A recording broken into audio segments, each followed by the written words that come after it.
ilk növbədə Ramiz müəllim ümumiyyətlə bugün Azərbaycan, müasir Azərbaycan tarixinin elə ki, böyük bir hissəsidir. Özü də bir sənnaməsidir. Onun əsərləri bir tərəfdən Azərbaycanın son bir 50-60 ildə keçdiyi yolun sənnaməsidir. Amma bundan əlavə Ramiz müəllim özü bu yolu keçərək, bütün mərhələləri keçərək bu yolla gəlib indiki vəziyyətə çıxmışdır.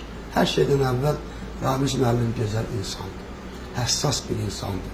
Hər tərəfli hər şeyi düşünən, atdığı addımı bir neçə dəfə fikirləşib, onun indi və sonra hansı tutaq ki, addımların atılmasına, hansı nəticələr gətirib çıxarmasına böyük fikir verən bir insandır. Bu isə əslində şərq müdrikliyini özündə əks etdirən bir xüsusiyyətdir. Eyni zamanda səbirli bir insandır. Yəni düşünürəm ki, böyük, təcrübəli, ictimai siyasi xadim üçün bu çox vacib bir, elə deyək də, xüsusiyyətlərdən biridir. Buna hamısı da heç nail ola bilmir, bu hamıya nəsib ola bilmir. Bugünkü dünyamız niyə belə bir mürəkkəb dövrə gəlib çıxıb, o dövlət başçılarından, rəhbərlərdən çoxunun heç səbri yoxdur əslində. Bu nöqteyi nəzərdən Ramiz müəllim ümumiyyətlə bu keçdiyi illər ərzində doğrudan da Azərbaycanın inkişafına çox böyük töhfə vermişdir. Xüsusilə də bugün nadir bir böyük ictimai siyasi xadim tapmaq olar ki, Ramiz müəllim kimi Azərbaycanın bir tərəfi, bir mərhələsi Sovet dönəmində, ikincisi isə tutaq ki, müstəqillik dönəmində bu Azərbaycanla bağlı çox mühüm bir vəzifədə olaraq onun demək olar keçdiyi yolun əsas təşkilatçısı kimi həyata keçirməkdə müəyyən yox, mühüm addımlar atan və onları koordinasiya edən bir ictimai siyasi xadim kimi ortada həmişə Ramiz müəllim olmuşdur. Bu çox mühüm xüsusiyyətdir. Düşünürəm ki, elə bizim bu dövrlərimizdə, bu iki mərhələdə Ramiz müəllimin olması Azərbaycan üçün böyük bir töhfə idi və bugün bizim qazandığımız nailiyyətlərdə də Ramiz müəllimin özünün xüsusi xidməti vardır. Bütün bunlara nail olmaq asan deyil. Mən Ramiz müəllim dedim, böyük bir insandır.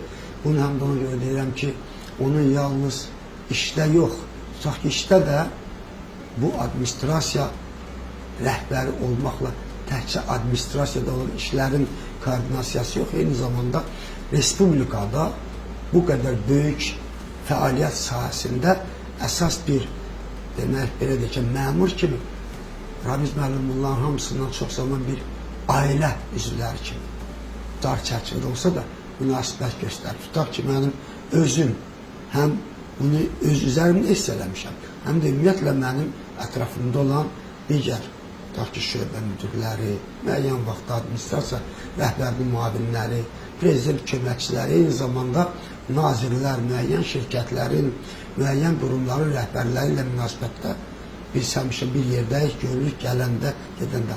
Onlarla danışıqlar, söhbətlər, o söhbətlər zamanı qəbul edilən qərarlarda Ramiz müəllim həmişə sanki bir, belə deyək də, bir təşkilatın, bir qurumun üzvləri ilə olan bir ailə üzvləri kimi addımlar atmışdır. Bu isə çox mühüm bir xüsusiyyətdir. Çünki insanlar da yalnız belə söhbətdən sonra qarşısında duran vəzifənin nə qədər böyük məsuliyyət üzərində qurulduğunu, onu yerinə yetirməklə bağlı üzərində nə qədər məsuliyyət olduğunu hiss eləyir insan və o addımları atır. Düşünürəm ki, bu nöqteyi nəzərdən Ramiz müəllimin xüsusi fövqəladə bir, belə deyək də, xarakterə malik olan insan kimi qəbul etmək lazımdır. Mən bu nöqteyi nəzərdən Ramiz müəllimin ailəsində kiçik hallarda, belə az vaxt olsa, mən onun ölkədən kənarda olsa bir dəfə ailə üzvlərlə bir yerdə olanda müəyyən tədbirlərdən görmüşəm, ailə üzvlərinə olan münasibətlərini, tutaq ki, bu administrasiyada olan, onun əlinin altında işləyənlərlə olan münasibətlərdən çox zaman seçmək çətin olur. Bu bir tərəfdən çətin bir şeydir bunları oxşatmaq bir-birinə, amma digər tərəfdən onun özünün daxili aləmindən, onun bu işlərə səmimi münasibətindən gəlir. Bunlardan bir tərəfi də bunlar ona görə Ramiz müəllim nail olur ki, o öz əqidəsinə və özünün belə deyək də ideallarına, bugünə qədər formalaşmış ideallarına çox sədaqətli bir insandır. Ramiz müəllimin özü bir dəfə yazılarının birində, ya intervyuların birində deyir ki, mən dünyanın bəlkə də ən xoşbəxt adamıyam ki, mən Heydər Əliyev kimi bir böyük şəxsiyyətlə, dünya səviyyəsində böyük şəxsiyyətlə bir yerdə olmuşam, işləmişəm.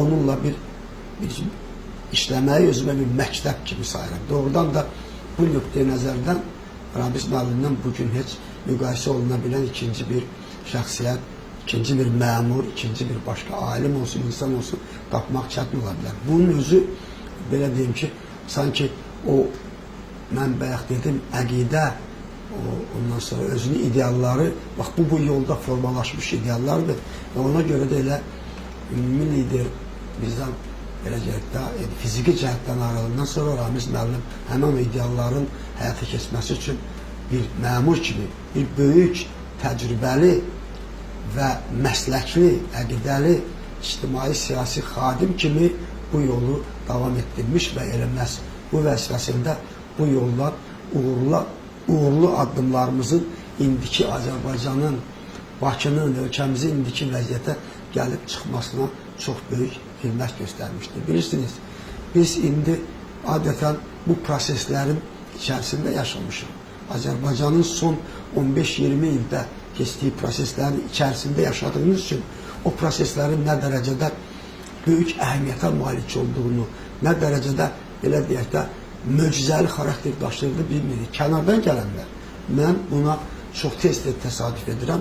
Tutaq 3 aydan, 5 aydan, 1-2 ildən bir Azərbaycanı, Bakını görən insanlar həddindən artıq bunu bir fövqəladə dəyişiklik kimi qəbul edirlər. Möcüzə kimi necə ola bilər? Bir neçə ayın içərisində bu qədər dəyişiklik olur.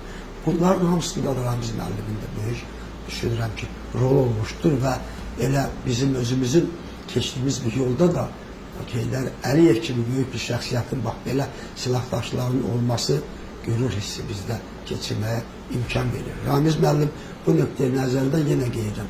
Məmur ümumi bir məfhumdur, amma yüksək səviyyəli, peşəkar, ictimai siyasi xadim, dövlət xadimində Ramiz müəllimin xüsusiyyətlərin hamısının olması onu daha yüksək səviyyə qaldırır. Gündəlik hadisələrdən xəbərdar olmaq üçün bizi izləyin. Söz altında yox, göz altıda qalın.